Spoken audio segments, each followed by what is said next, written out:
اہل دل فرماتے ہیں کہ ہر نماز کے بعد 126 مرتبہ 126 ٹائم جب دعا آپ کرنے لگیں، آپ 126 دفعہ پڑھ کے اس کے بعد آپ دعا کریں، آپ کی دعا اللہ تبارک و تعالی رد نہیں کریں گے۔ حضرت یونس علیہ السلام جب کشتی میں بیٹھے ہیں، اب کشتی طغیانی آ گئی، کشتی ڈگمگانے لگی، تو ملا نے کہا کہ لگتا ہے کہ کشتی کے اوپر کوئی بھگوڑا غلام آ گیا ہے، اپنے آقا کو چھوڑ کے کوئی غلام آ گیا ہے اس کے اوپر، تبھی یہ کیفیت حالت پیدا ہو گئی ہے۔ اب وہ کون ہے جی؟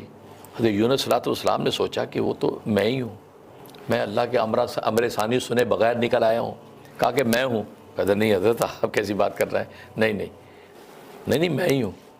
نہیں قرآن اندازی کی، حضرت یونس صلی اللہ علیہ وسلم کا نام نکلا کہ ہے لوگ، نہیں حضرت یہ لگتا غلط، دوبارہ کرو، دوبارہ قرآن اندازی کی، پھر بھی ان کا نام نکلا۔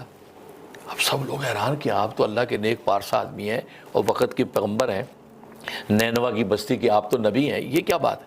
کہتے میں میرا ہی نام ہے، میں ہی بگڑا غلام ہوں، کیونکہ سارا قصہ تو ان کو پتہ تھا کہ جو صورتحال تھی۔ تو قرآن میں اللہ نے ان کی ایک ادا تک کو ذکر کیا۔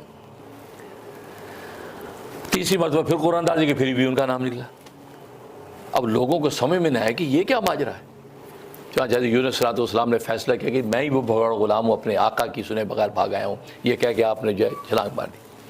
جیسے دریا میں چھلانگ ماری، ادھر آقا تو خود بھی دیکھ رہا سارا نظارہ، مچھلی پہلے سے مقرر کر دی، ویر مچھلی کو کہا اس کو اپنے پیٹ میں لے لے، خبردار نہ ہڈی ٹوٹے، نہ جلد کو نقصان پہنچے، نہ کوئی زخم آئے، اس کو اپنے پر محفوظ کر لے۔ گویا کہ اللہ تبارک و تعالیٰ نے جو عتاب ظاہر کرنا تھا اس کی بطور سزا کے طور پہ وہ مچھلی کے پیٹ کو ایک جیل بنا دیا کہ چند دن اس کے اندر آپ رہیں گے بھائی، کیونکہ آپ نے امر ثانی سنا نہیں اور بستی والوں کو کہہ کے نکل آئے، اتنی جلد بازی کی۔ قرآن نے ایک چیز کو واضح کر دی، اور مچھلی پیٹ میں، اور مچھلی بڑی تیزی سے تہ کے اندر اتری ہے، نیچے تہوں میں جا کے آپ نے پھر یہ کلمات پڑھے ہیں۔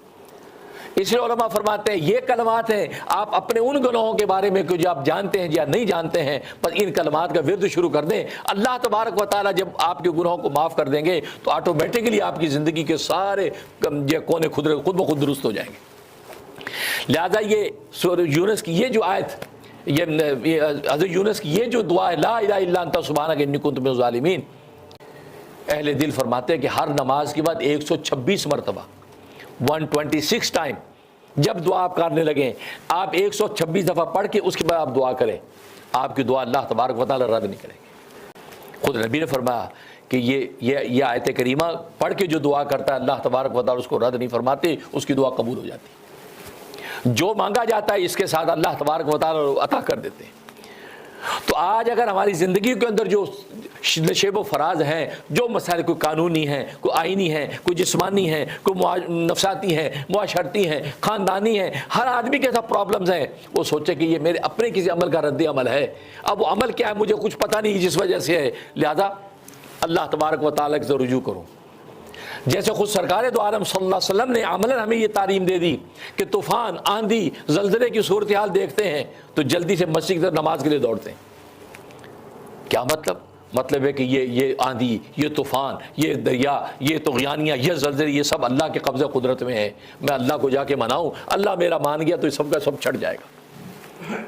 آج یہ ذوق پیدا کرنے کی ضرورت ہے، جب خدا نہ خاصہ ایسی صورتحال پیدا ہو فوراً مصلی پہ اللہ اکبر کر کے 2 رکعت نماز حاجت کے لیے کھڑے ہو جائیں، یا اللہ ہم تیرے قدموں میں، سجدے میں گریں کہ اللہ کے قدموں میں آپ کا سر ہوتا ہے، اور اس کے بعد آیت کریمہ لا الہ الا انت سبحانک کہہ کے اپنے اقرار کریں۔ اللہ تبارک و تعالیٰ جب آپ سے راضی ہو گیا تو آٹومیٹکلی آپ کے عمل کا جو رد عمل ظاہر ہونے والا تھا اللہ تبارک و تعالیٰ خود دور کر دیں گے۔ آج یہ ذوق عبادت ہم میں ختم ہو گیا، ہم عید ادھر کے ڈھوکھوسلے کریں گے، دنیا کے وکیلوں کو ڈھونڈیں گے، لیکن حسبنا اللہ و نعم الوکیل کی طرف نہیں جائیں گے۔ اس وکیل کو آواز دو، اس وکیل سے پوچھو عجیب بھائی لا کیا ہوتا ہے، عجیب وکیل صاحب کیس ہمارا ڈالو۔ وکیلوں کی تدبیر کرنا یہ بھی شریعت کی اجازت ہے کریں، لیکن نعم الوکیل کو تو نہ بھولیں۔ آج نعم الوکیل کی طرف دیکھتا کوئی نہیں، دوسرے سارے وکیلوں کو فیسیں دے کے وہ بغیر فیس کے بیٹھا ہے۔ حسبنا اللہ و نعم الوکیل، سب سے بہترین میں وکیل ہوں، میری طرف تو آؤ، میں دنیا کے وکیلوں کو تدبیریں سمجھاؤں گا، میں ان کو گائیڈ کروں گا، میں ان کو فتح کے راستے میں لگاؤں گا، تم میری طرف تو آؤ۔ آج ہم اللہ کو پکارے بغیر دنیا کے ساری تدبیریں کرتے ہیں۔ نہیں، یہ مومن کی شان نہیں ہے۔ مومن کی شان یہ ہے کہ وہ ذوق اس کا یہ ہو کہ سب سے پہلے اللہ کے سامنے سجدہ ریز ہو، سب سے پہلے اس سے مانگے، اس کے بعد پھر تدبیر کرے، پھر اللہ تبارک و تعالی تدبیر میں برکت ڈال کے کامیابی عطا فرماتے۔ تو لہذا آیت کریمہ تو سب سے پہلے اپنے آپ کو مجرم قرار دے کہ دنیا میں جو فساد ہے میری وجہ سے ہے، بس